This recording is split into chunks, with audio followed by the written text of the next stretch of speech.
I'm Mark Payne of Mark One Photography, and today we're going to be talking about long exposure shots. Now, what is a long exposure shot? Basically, it's taking a longer period of time to take a photograph. Now, I don't mean standing there and looking at something for 10 minutes before you push the button on your camera. What I mean is, when you push that button on your camera, it opens up your shutter and it stays open for a long period of time. When you usually push that button on your camera, it goes bang like that and it takes the photograph. This time I'm going to push the button and it's go open, and it's going to keep that shutter open for 30 seconds.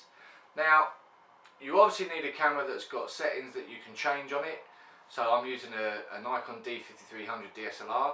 I think you can get apps for your phone where you can change the shutter speed on your phone.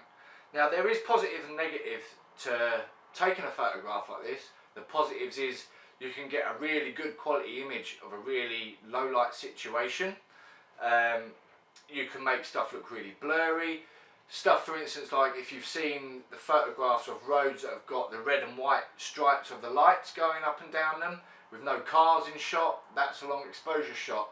Now, the reason why you can't see the cars in them shots is because they're not actually lit up enough and they're moving too fast for the camera to be able to get that information.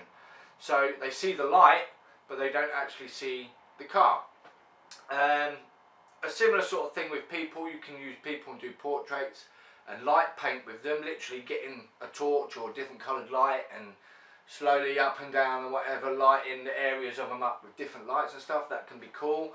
You can do stuff with wire wool, setting it on fire, spinning it round and round and get a huge great big arc of sparks. That looks pretty awesome too. Today we're going to simple it down a little bit. I'm going to take a photograph of this camera. Now, you do need a couple of things here to take this kind of shot. Like I said before, you need a camera that you can change the settings on. You need to have that camera on something safe and sturdy, ideally a tripod. If not, it has to be something where the camera is not going to move. Any movement from that camera and it's going to make your shot very blurry and just kind of unusable unless you're going for that sort of look. The second thing you're going to need is some sort of a light source. I'm literally going to use my phone because it's got a flashy strobe light on it. I want it to flash because I don't want, if this was a continuous light and I run it across the lens like this, I'm going to have a continuous stream of light like that. But because it's flashing, I'm going to have almost like a spark effect. So I'm going to have smaller lines of light as I move the phone up and down. Second thing I'm going to use is a remote. Now, you don't have to use a remote. You can just use a self-timer on your camera, but it is kind of best to not just push the shutter and hope that that's it, because like I said, any slight movement on the camera and it's going to be a blurry image, and you don't want that. You want a nice crystal clean image, something that's going to look pretty cool. Okay, so how are we going to actually do this? What are we going to do? Well, first things first is, with these two soft boxes that I've got lit up at the moment, this is going to be too much light in the shot. So I'm going to have to kill these. I'll kill one first. Okay, now you can already see that's made a drastic difference. But we are going to do this in complete darkness. So first things first I'm going to do is make sure that the subject is illuminated. So I'm going to take the phone with the flashy light on and move it around the camera itself, and then I'm going to paint some stuff in the background, because having just a black background is kind of boring, and I mean, just lighting up the subject, I could do that with a flash or something, so what would be the point, right? So let's kill this light. We're going to make it look like I'm just being an idiot now, but bang, there we go, complete darkness. Don't worry, your laptop hasn't died or anything. Do you see the light? There we go, it's flashing. So what we're going to do, we're going to move around the subject like this, quite close. It doesn't matter if you're in the shot, because as long as you're not lit up, you're not going to be in the photograph at the end.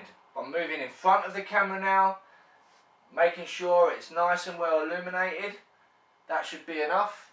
I'm going to come over the background now, and in strong lines like that, up and down. Try and keep your lines equal and even if you can.